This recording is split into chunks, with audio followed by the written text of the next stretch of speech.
Hello, this is Dharam, and this is your host today. And I got very smart, very intelligent guest for me today here, Kiran. And all of you, welcome. And we are very excited to have you here. As usual, we're going to learn a lot from our guest. And in this case, we got Kiran, and he happened to be in Sydney at the moment. And we're going to talk a lot of things with him. How are you, Kiran? Hi, Dharam. Thanks for a wonderful introduction. I'm doing good. Thank you. How about yourself? Yeah, doing good, doing good. So, as some people probably know, Sydney is my second home, and I spent my 22 years in Sydney. And so, if I call it second home, not a surprise because my first home, India, where I was born, and now my third home is I'm in United States for more than 3.5 years now in Dallas, and it's a beautiful day today. Not too hot actually, all good. Anyway, so it's always pleasure to come here and talk to people like you and with your experience and exposure you got, and you will be able to share with the wider audience. And I'm sure they will learn a lot out of this. I have lots of questions for you today, Kiran. So be ready for these good questions. Looking forward to it. I'm really excited as well, Dharam. So, Kiran, yeah, actually, Kiran joined my PgMP course sometime early this year, last year. Last year, Start 2021. last year. And because of your travel and COVID and the situation, you have to keep postponing and until That's correct. finally on 29th of June 2022, you completed your PGMP with flying colors. That's right. How was the experience, PGMP experience? Oh, it was great. As you remember, I think the day I called you in 2021, I think mid 2021, I said that I want to do a PGMP course, but I don't know where to go and how to Yeah, go about it. And I think you navigated me in the right direction. You said, you know what, I'm doing a boot camp in a couple of months, or I think in the same month. Attend that, and then you basically guided me throughout the process, because the process is quite different than not different than any like PMI exams, but different than other project managerial exams. Similar to absolutely. PMI, Yeah, right? You apply, you put your application. It may go into audit. There will be questions back and forth.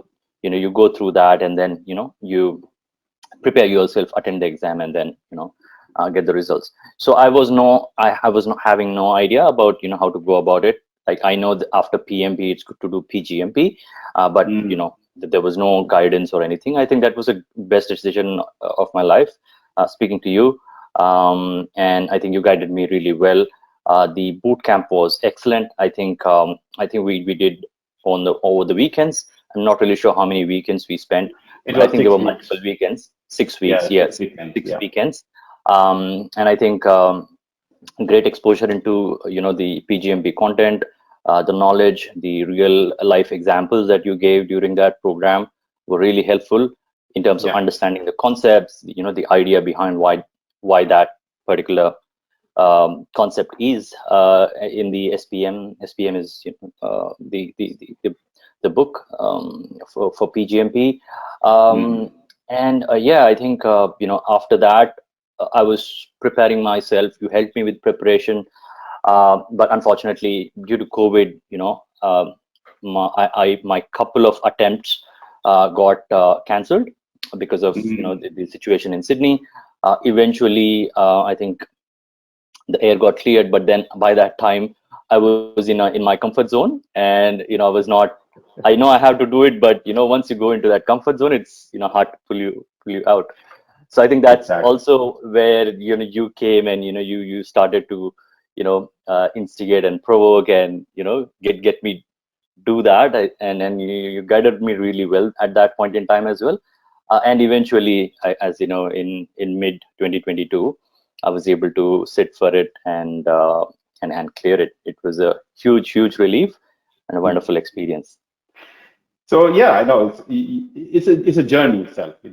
Yeah, Unlike other certificate, maybe PMP or other PMI certificate, which I know I'm not going to say they're easy, but when you talk about PGMP and PfMP, you need to have a good focus, good plan, good good books with you, and a good plan. of course, having right person with you can also help you.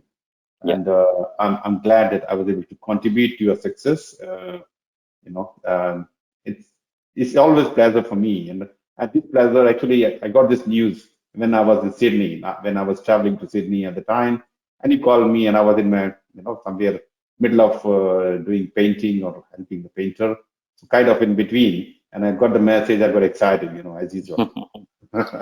Yes, yes. I think you share the news with the people who have helped you to achieve that goal, right? So I think you were the first person Yeah, I texted. I said that exactly. yeah, Yeah, it's done. I think that was yeah, my done, actually, text. that's the good thing. So Kiran, and everybody, anybody, just want to share. As of now, I have 433 PGMPs from 49 countries. Majority happen to be from US and Australia. Australia is my other home, and I think 35-40% people from Australia have gone through my program. And and the good thing is that last, I think, 16 PGMP in August, September, October so far. Uh, Somehow, a majority, I think 12 out of 16 got above target results. And out of 12, I think 9 of them are above, perfect above target. And 3 of them have completed exam in 2.5 hours. One person, actually, lady, completed the exam in 2 hours. Yeah. So I'm talking about, about targets a lot. All this are, uh, the exam is I'm not saying exam is easy. It's the No, way it's not. people are preparing, the people are ready for passing the exam. And of course, mentally ready, physically ready, and spiritually Yeah. ready. Everything has to be ready. Then you get the result. So, Yeah. so I'm happy that to see the results, almost 100% results coming out. With my PFMP, 97 PFMPs all passed so far. I think 98%, I used to say 100% above target, but a couple of people just gone a little bit under the, not fail, but not above target. So it's 98% above target results. So I'm very, very happy. The system I created for PGMP and now PFMP is working really, really well. So thank you for your trust, and thank you for people who are joining today and want to find out how can I be your mentor. And beyond that, what else Kiran can help to learn, what he has learned over 15 years of his project program portfolio management and working for so many IT companies. And you work for Canon and currently work for Veolia ANZ. And you may talk about that, what exactly they do. But the good thing is that you have a real experience and you have seen the real challenges, and that's what you want to share with our attendees today. So, anything you'd like to share, Kiran, about you and your company? Yeah. Thanks, Dharam. And firstly, I think appreciate this opportunity that you have invited me to speak here, and also grateful for the audiences and attendees. So the organizer told me that there are like 60, 70 people who have enrolled for it from across the globe. So it Yeah. might be morning, afternoon, evening, night, middle of early morning in some places. So really appreciate you guys taking time out and making to this. So yeah, so I'll probably start with giving you a quick introduction about myself. So you know me already, Dharam, but maybe for the benefit of the other attendees. So my name is Kiran Annamdas. I'm a project management professional with 15 years of experience. So I'm currently working in Veolia ANZ. Veolia is a waste management company, predominantly into waste management, also into water management and energy management. It is a Paris-based company, but it has a very global presence and one of the biggest in its in the industry in Australia. I have recently joined them. Before this, I was with Canon Business Services. I was managing a PMO and head of project management, managing project managers and PMO to cater for our customers. Canon Business Services is a managed service provider, so I was into that role. Before that, I was with Optus and several other companies that I have worked with before that. EMC, Dell EMC, Fujitsu, and so on and so forth. Attaining various roles. Started as a project coordinator, moved up the ranks as project manager, senior project manager, program manager, and so on and so forth. So currently at Veolia, I'm managing a very complex engagement. So Veolia have acquired another competitor. It's public knowledge. So so my project is about merging these two entities and consolidating their IT infrastructure and cloud and cybersecurity practices, tools, systems, platforms, etc. Wouldn't be able to share more details about it due to confidentiality. But in a sense, this is the nature of the project that I'm working currently. As I mentioned earlier about my certification journey, I started as a project manager / project coordinator.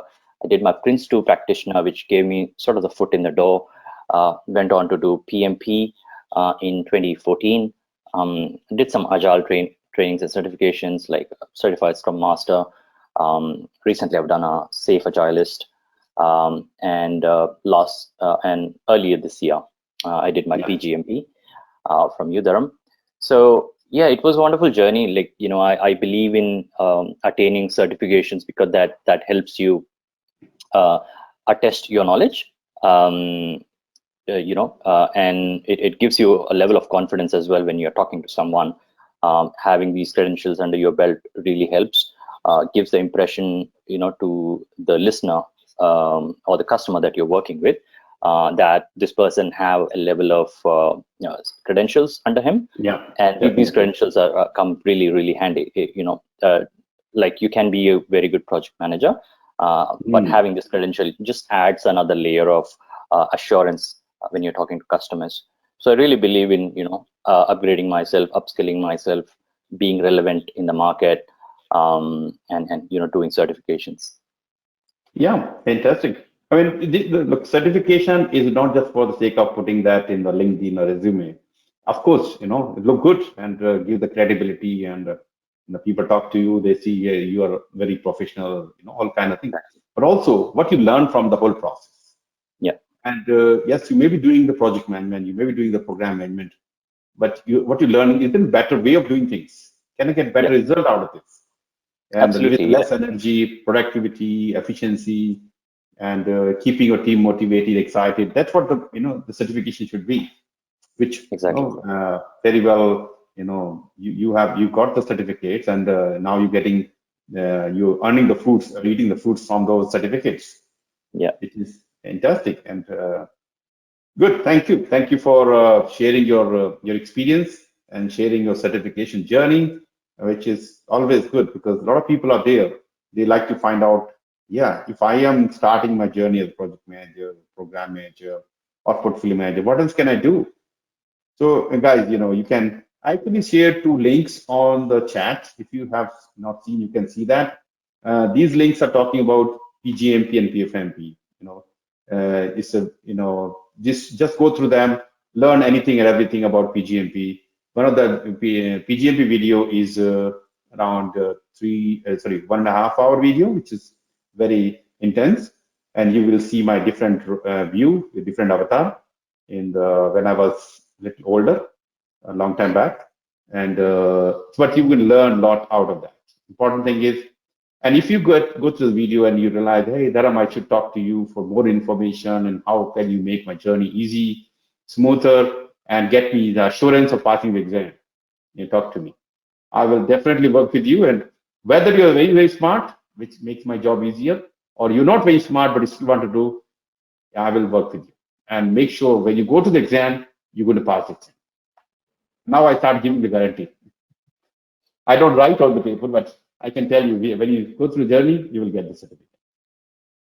All right. And now, other good news is I have my PDU ready. So today I got my PDU approved for this particular webinar. So I will share the PDU a little later. So you will be able to claim 1 PDU from this webinar. So once again, thank you all of you. And I know you are joining from a different part of the world. some of you are maybe the middle of night or early morning or whatever. This is your commitment to yourself to learn from the experts. So once again, thank you very much, and keep joining, keep learning. I'm going to have many people in this program. I think next month, not this month, actually this month, 23rd November. You don't want to miss that. I'm going to get another expert. He has already done PgMP at record time, and he's doing his PfMP in 2 days' time, actually 10th of November. And yes, you want to find more about him. You will be very amazed to join that session. And a lot of things you can talk about. But anyway, currently I have Kiran with me, and Kiran has been very kind to give us this time to prepare for this conversation. Is take a lot of effort for Kiran, for my team. They work very hard to bring us to this point so that we can give some knowledge back. Okay. So once again, thank you all, and I will start my questions. Anything else you have? Any question you have, guys, please put on the question pad. I will try to take the question as and when the right time comes. And to me, I'm okay with that, or to Kiran, anytime you feel like it. Okay. So with that, let's start it. Let's get started. So Kiran, I have a few questions. So my first question is, how do project program leaders steer the behavior of individuals? Issue of what to influence and how to influence. Make sense? Yeah, makes sense. Thanks, Dharam. It's very relatable. Because one of the traits that a good project manager or a program manager should have is influencing skills. We talk about it a lot when we study PMP or PGMP, right? So my take on this is, a good project manager or a program manager should be able to influence his team or her team in order to get the best outcome for the success of the project. And the way to do that is, I think, by following some simple procedures and principles. Firstly, what I usually do is I shared my vision with the team.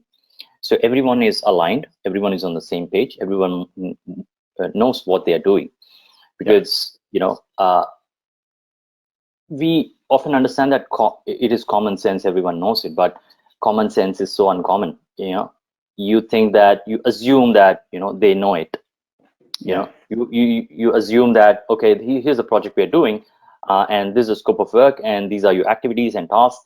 You need to do this on this time, you need to do this on that time, and there we go.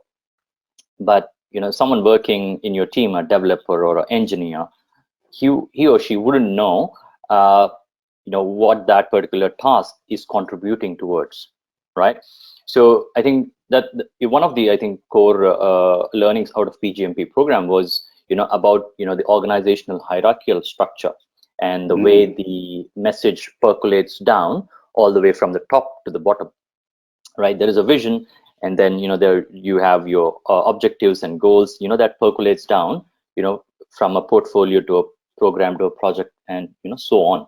So I think having that shared vision across your team helps you to influence your team and get the best out of them. Apart from that, I think also encouraging the team with to give ideas and innovations, because that's the best way to influence someone, right? If you influence your team just by giving a set of instructions and ask them to follow, they will be very low. Their motivation will be very low.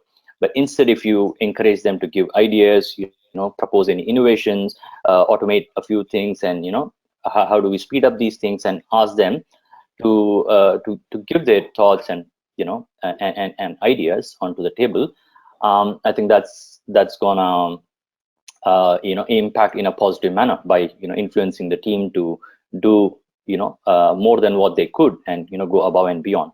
So that's one. And cross-pollination of knowledge is also another I think a great tool. We talk about cross-functional teams all the time.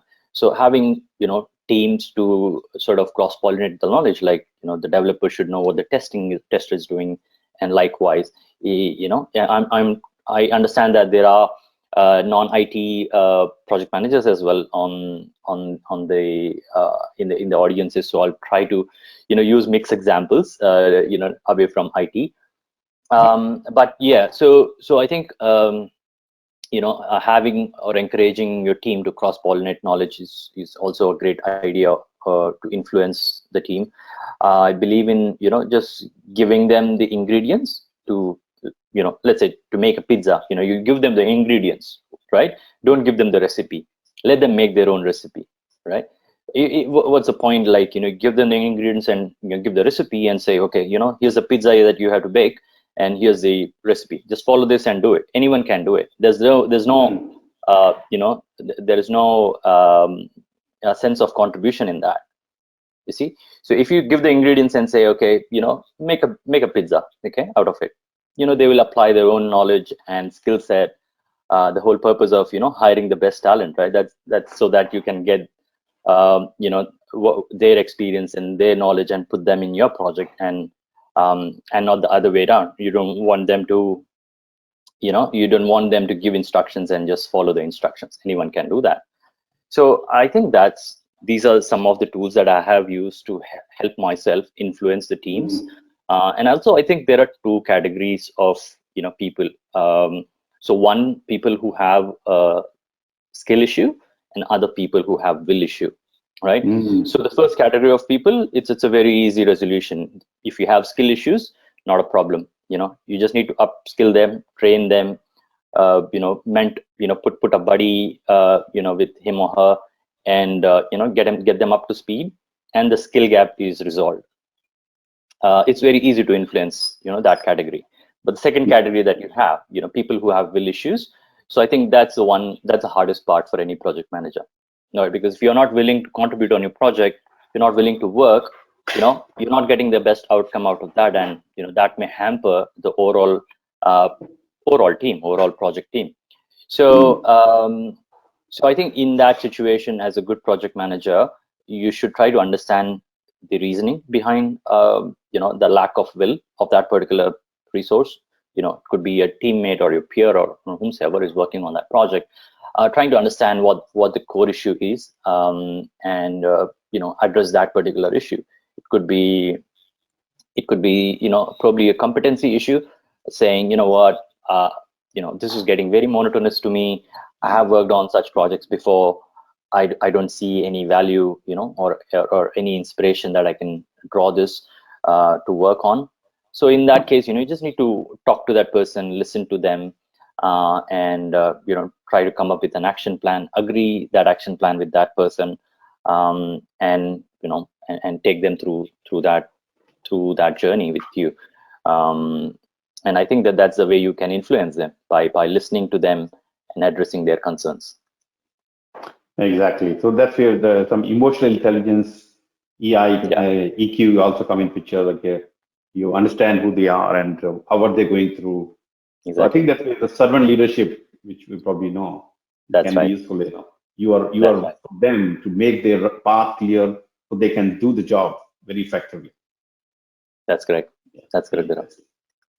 Fantastic. Thank you very much. Good response. And this is my second question is, how project or program manager builds a spirit de corps within the team and become an outstanding leader? Yeah, thanks, Dharam, for the question. I understand esprit de corps is a sense of pride. Yeah. And sort of inculcating that sense of pride in the team, which also aligns to what I've said before, in my previous response. I think giving that platform to the team and giving that sense of pride and sense of belonging to the team can go a long way. Like if a team member, when would a person feel a sense of pride? When he or she has created something, right? So you can go to a furniture shop, buy a furniture and bring it home, versus you go to IKEA, get that material home and you build your own furniture, right? So in the second option, obviously there is a sense of pride in it, because you made it, right? against the first option where you just went into a shop, swipe your credit card and brought the furniture home. So I think when a person does something, by putting their, blood, sweat, and whatever in it, I think there is a sense of belonging, a sense of pride in it. Like, this is the project that I developed, this is the app that I developed, or this is a project that I delivered successfully. So I think bringing that sense of pride is, again, one of the core skills of a project manager. How do you bring that sense of pride amongst the team? Thanks to agile delivery methods nowadays, there are terms like tribes and squads that are bringing that sense of pride and belonging, because when you are associated to a tribe or a squad, you feel part of a team. You feel you're all connected. You feel that, okay, this squad has this particular goal or objective to meet, or this tribe has this particular objective to meet. So I think that brings a lot of esprit de corps. But I think the sense of sense of pride comes when you are heavily invested on something. So I think just giving that platform, that ecosystem to your team in order to perform and contribute to that overall objective and goal that you have is going to inculcate that sense of pride. And I think as a project manager, you just need to give that give that environment to the team. Exactly. So basically, you create an environment and encourage them to grow, and when they do something, appreciate them. Let them feel appreciated. Exactly. Many times it can happen that they did something, they're not getting the required appreciation, then kind of they go backward. The sense of pride actually goes downward. So as a leader, you can bring the best out of it. So I think the best leader is somebody who see them, there's the potential in other people, and they grow them. Let them grow as well, along with you. Yeah, exactly. I think in my early years of my career, I think in my first job, I was very lucky to have a team lead who explained this in a very nice manner. So he took a whiteboard. I think those days we had blackboards and a chalk. So he just simply drew imagine that there are 3 blocks or 4 blocks, right? Square blocks. And the rule of the thumb is only one person can sit in one block. Right. So imagine, I was an intern, like I was a junior engineer. It was my first job out of college. So it said, imagine you are on the bottom of, this block, and I'm on top of this block. My manager is on top of that, and probably, the CEO or VP is on the top. Right. So the rule of the thumb is only one person can, stay in this one box. So if you try to pull my leg, right, because I'm in your, like, you are here in this block and I'm on top of your block. If you try to pull my leg down, I will fall in your block. Doesn't mean that you will go into my block. You will fall in a block below that. And this block will be void. Instead, you need to push me to the above block, right? And then I will push you or pull you up in my block. So I think leaders needs to think that way, that you have to encourage and empower your team to grow up, and and to do that natural progression, and promote them, and give them the try to understand what their aspirations are, what they want to become, and just give that sort of environment, and whatever coaching, guidance, or grooming is required, you just give that, and then just see them blossom. Exactly. And definitely, when you bring such, when you do such an environment, obviously, it's all a healthy environment. Everyone is happy. Everyone is delivering the best outcome, which is obviously going to result in a positive manner, which will help you as a manager or a team leader to grow and obviously attain new heights. So it's a win-win. I like your example of 3-4 blocks and only one person can be there. And the one way is, okay, pull your manager down, or push your manager, let them, and how you push them, doing your job better, so they can be seen by their manager. They get promotion, you get promotion, and that's how everybody grows. Yeah, absolutely. Good, very good. Good example. Thank you. All right, guys, you have option to ask questions as well. Until I see any question, I will continue ask my questions, and I have many questions to ask. Okay, great. Okay, Kiran, my next question is, why is ethical leadership important in cybersecurity world? Because everybody is talking about cybersecurity, it is very important, and how it impacts the project program success. Yeah, so I think ethical leadership shouldn't be restricted only to cybersecurity projects or programs. It should be applicable to any projects that you do, right? Exactly. Technical, non-technical, But the essence here is one of the traits of a project manager should be, having empathy towards a team. Hmm. And how do you do that? By inculcating ethical leadership in you, by building trust, by building transparency, by building a team that respects each other. So when you create such a team or environment around you, automatically that will give you results. So again, this ethics and code of conduct, these are really strong leadership qualities. I think every program that I'm attending, no matter whether it's waterfall style or PMP, PgMP, or even agile style programs that I'm doing or trainings I'm doing, this is a common thesis around any project managerial course, right?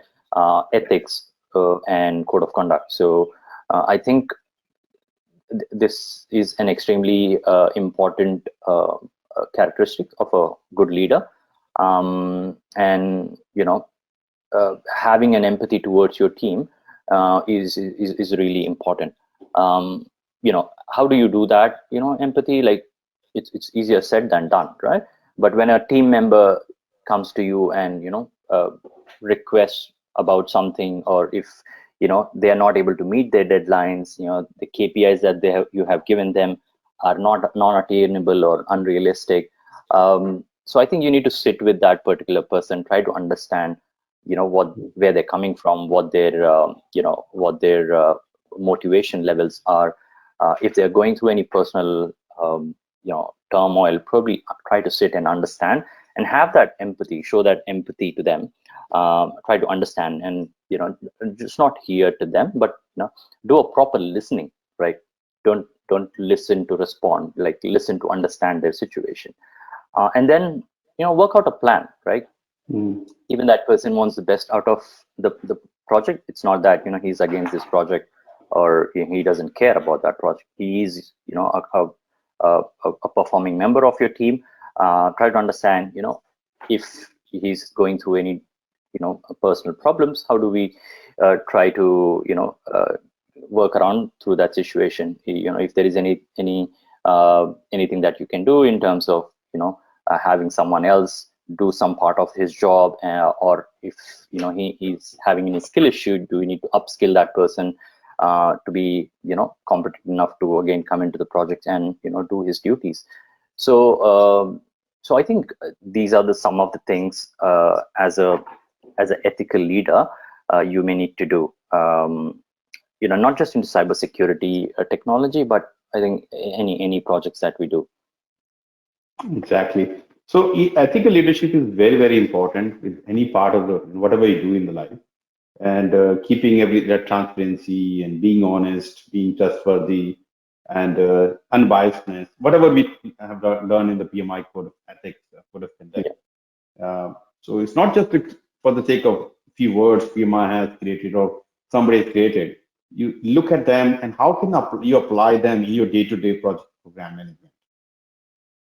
Okay, so that's very important for anybody as in the leadership position you are. yeah, Okay, and more transparency you have with the senior managers, with your team members, they have trust in you. exactly. They know that yes, the time may be difficult at the moment, but we collectively can reach there together. Yeah. And the messaging needs to happen bottom top and top bottom, right? So the Exactly. vision, the objectives and goals should come from the top to the bottom, and the Yeah. feedback and the reviews and maybe disagreements or non-alignment should go from bottom to top. So you, as a program manager, you work as a conduit, as an interface between, your management and your team. So Exactly. whatever the management's objectives and vision and goals, you percolate that down to your team, try to explain them, get a shared vision, get their buy-in on that. There might be some sort of a dissent or some sort of disagreement amongst the team members, or some may think this is a very foolish idea to do this and this point in time. Ask them the reason, and if that's reasonable enough, percolate that all the way up to your management to to share the feedback that this is the feedback that I received from my team, and I think I do agree that some of the things doesn't add up or doesn't make sense. Exactly. Yeah. Good. Thank you. All right. My next question is, leadership is a marathon, not a sprint. But how do organizations develop leadership agility? Yeah, so I think there's a famous quote. I think you might have seen this on LinkedIn, right? When you want to go fast, go alone. When you want to go far, take someone with you. Exactly. So I think this is very aligned with that, right? It's not a marathon. It is a marathon. In fact, it's not a short sprint. So I always think about the bigger picture, the long-term strategies rather than short-term tactical plans. So I think again, this is also one of the important trait of a of a good leader. To sell your vision to your team. So I think in project management world, it's a very common question. What is the most important skill a project manager should have? A, communication skill, B, negotiation skills, C, integration skills, and D, all of the above, or any other skill. So I think the most one is the negotiation skill, right? So because as a project manager, you are in that trade-off situation every time, wherein you need to negotiate, whether it's stakeholders, management, your team, or whomsoever. You have to negotiate and get their buy-in or sell something to your team. So when you want to sell this big picture or this long-term strategy, you need to have that negotiation skill. You need to explain what the project objective is, what the scope of work is to your team, get their buy-in, and then take the appropriate actions. Other thing is maybe by decentralizing decision making, which will empower your team to to do more, and you just don't become a roadblock in your team. So I think these are some of the techniques that as a leader you can do to make sure that there is a business agility in the team. And nowadays all the organizations are moving towards being nimble, being agile. So I think we should harness the power of PMI's waterfall methods, as well as some of the agile frameworks that we have in the market. So try to tailor your own process or your own framework, taking the best of the both worlds, and develop that sense of agility within the team. If there is a change of scope from a customer, he shouldn't be jumping through the hoops of change management to get a small change done, right? Should be a fairly simple thing for as a customer. So certain things like that. If there is a change in a resource, I don't have to run through in a matrix organization. I don't have to run through a functional manager or begging, borrowing, and stealing the resources. It should be a fairly simple procedure. So harness the the tools and frameworks that are available in the market. PMI has obviously a very proven method of principles and management. So do Agile. So just tailor your own process, make it a hybrid model, and deliver the projects. I guess with agility. I hope that answers the question. Yeah, definitely. I got a comment here. Negotiation also needs communication, of course. Without communication, we can't do much. Yeah. Communication is the core skill, right? So you need to have a really good soft skill, and communication. So communication is conveying the message in a way that the person is persuaded or influenced by your uh, you know by your request.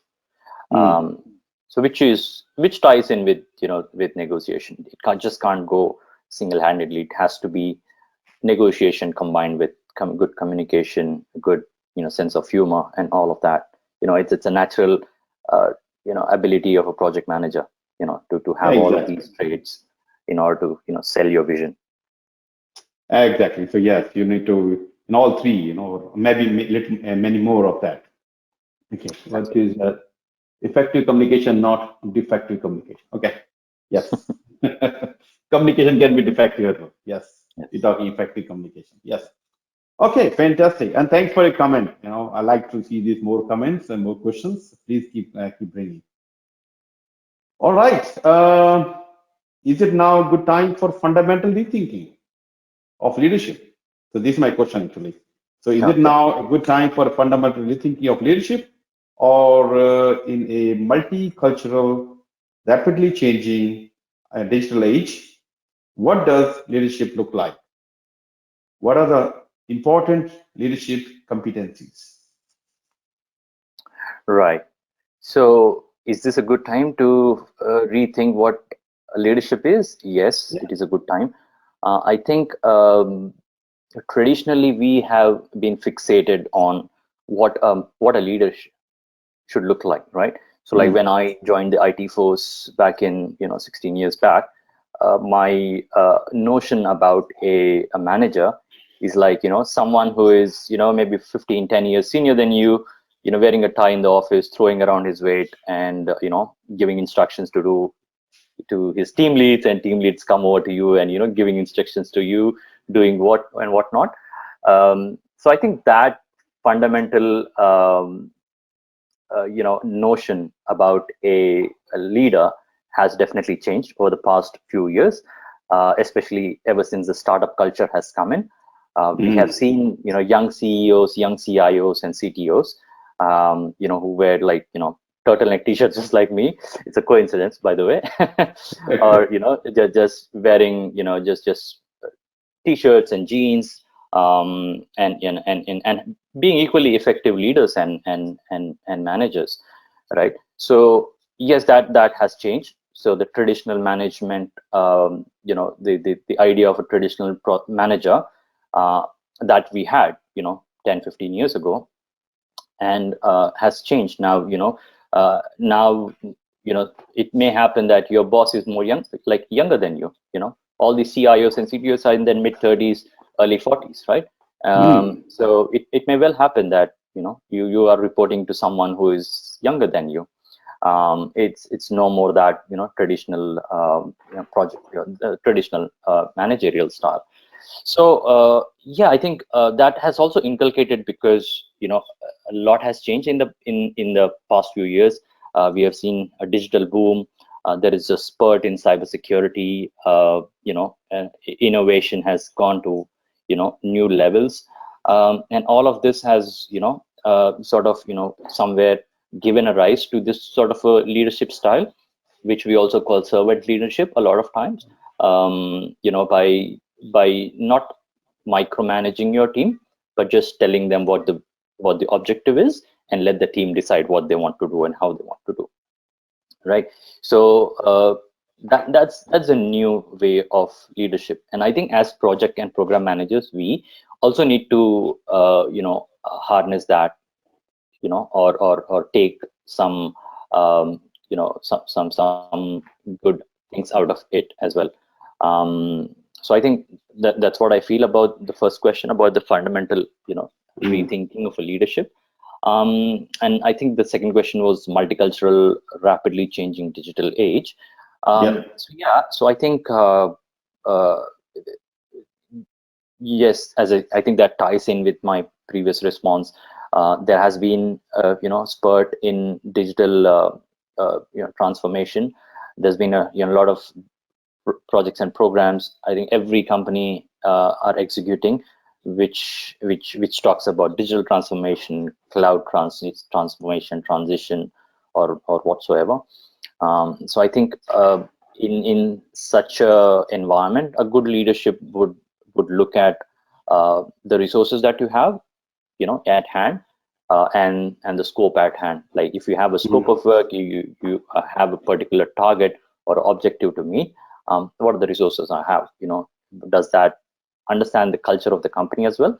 So is the company, agile enough that you can manage this particular program in an agile manner, or are they very traditional, hierarchical company? What's the culture like? Is it too political culture?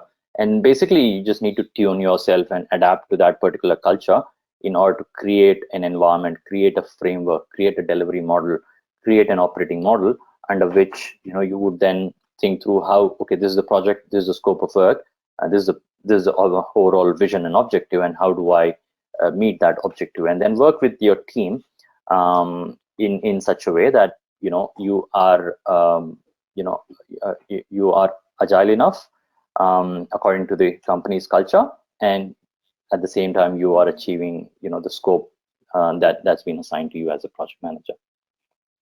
Great. I have a question for you, Kiran.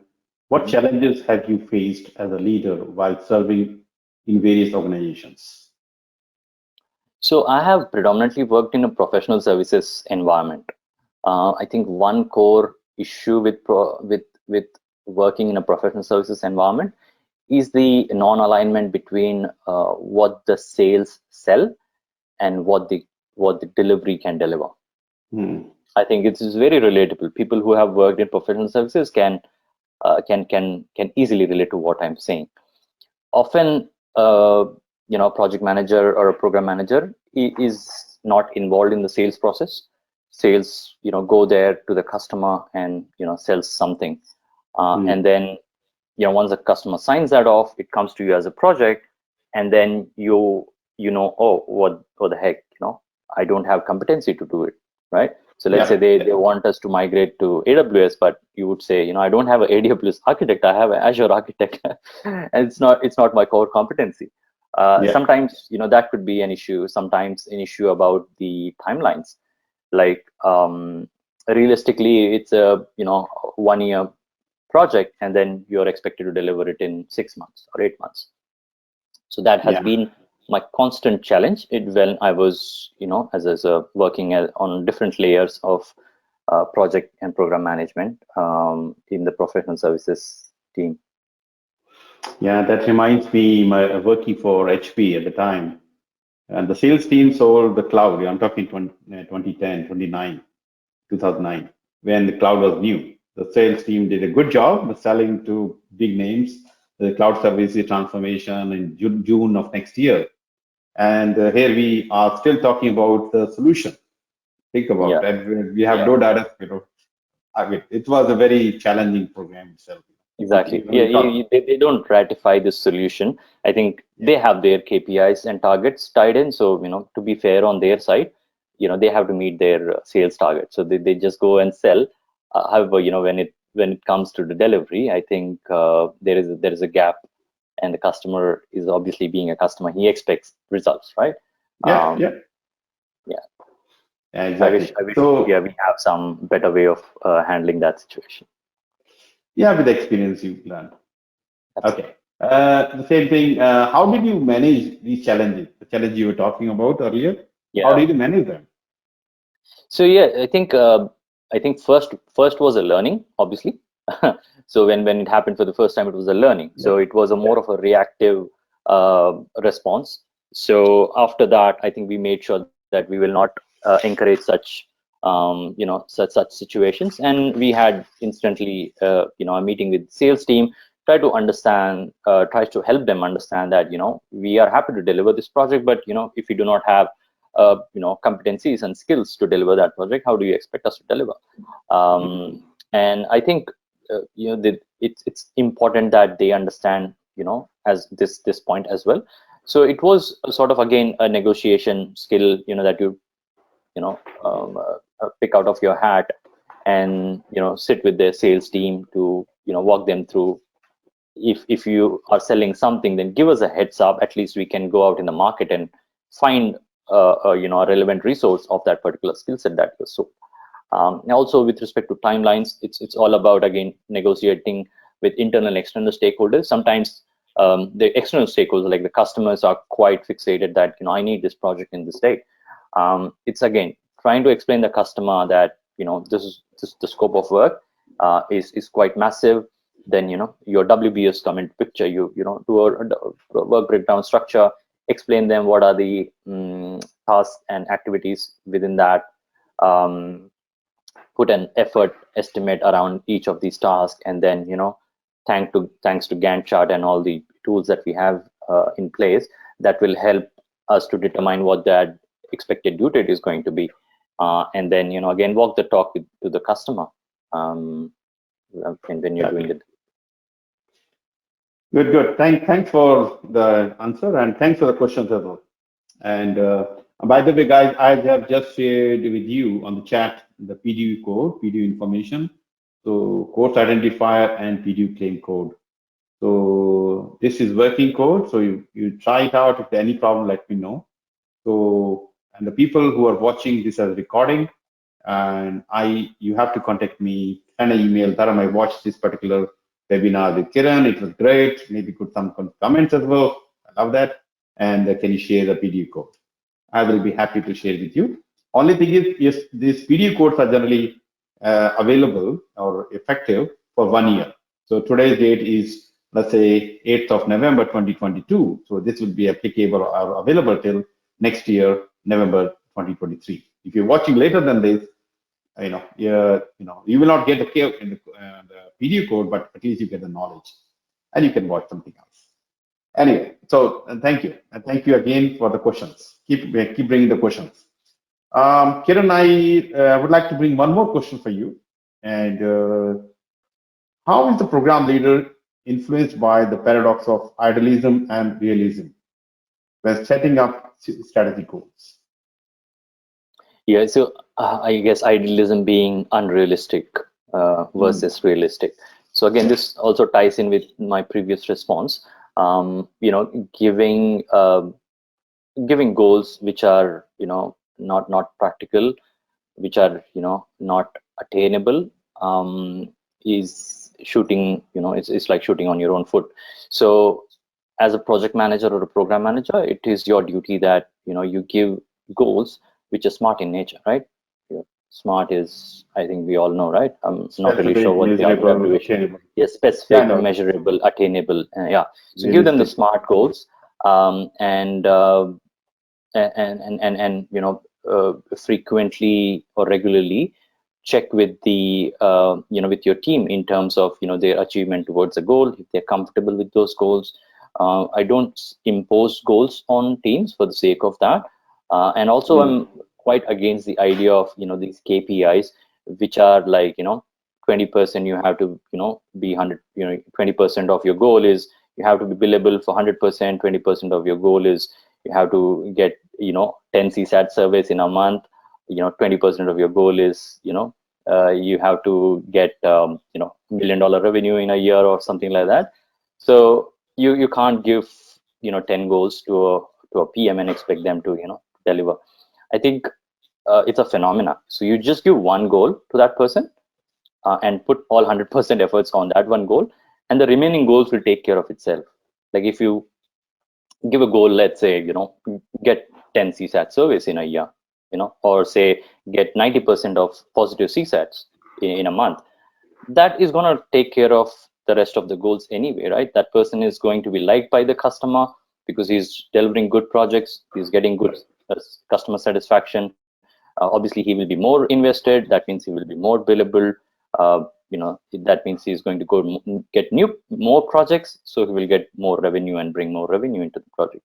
So I think that it's a simple thing, right? You don't give 10 goals to someone, just give one goal, and then ask them to attain that, and make sure that you're not giving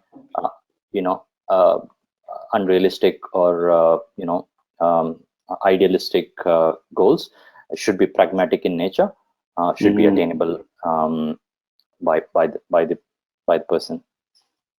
and within time bound. Within the time bound, exactly. Yeah, that's a smart. Yeah, time bound. Okay, good. I will take one question which was sent to us via the registration link. Yeah. And how much time is required for PGMP certification compared to PMP certification? Yeah, so in terms of time, it all depends on the preparation, right? So there is something called as a learning curve, right? So when you do your PMP, you have already gone through that. You've gone through that grind. You know what's the PMP environment like. You know, you're sitting for continuously 4 hours, attending 200 questions in a proctored environment. You know, whether even if you go for a loo break, you know, on your way back, you will be frisked completely. So for me, the PMP exam was like I had never had such an experience before, because it was, you know, quite, it was a quite comprehensive exam to say the least. But also the environment was, you know, what was quite new to me. In the PGMP, I was mentally prepared. I know what that environment is going to be. I know I have to sit for 4 hours. I'll be given 200 question. It will be, you know, 100% proctored environment, and you know, I shouldn't get intimidated by that environment. So you have that learning curve. So in terms of exam experience, PGMP exam experience will be better than the PMP exam experience for sure. In terms of preparation and study, if you look at the content, PMP has a much massive content. I'm not sure the Rita Malkahi book, if it's still relevant, because there's new versions coming up with PMP. But the PMP book is this thick, and there are two books, right, that you have to go through.